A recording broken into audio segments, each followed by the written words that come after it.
நாவசைத்து பேசாத என் வாயும் கூட வகை வகையாய் கீதங்கள் பாடச் செய்வீரே.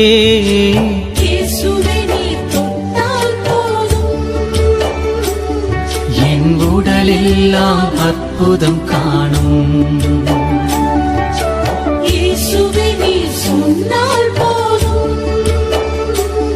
என் மனமெல்லாம் சுகமாய் மாறும். எவ்வொலியும் கேட்காத என் காதும் கூட அயராது உம் வார்த்தை கேட்கச் செய்வீரே. எவ்வொலியும் கேட்காத என் காதும் கூட அயராது உம் வார்த்தை கேட்கச் செய்வீரே.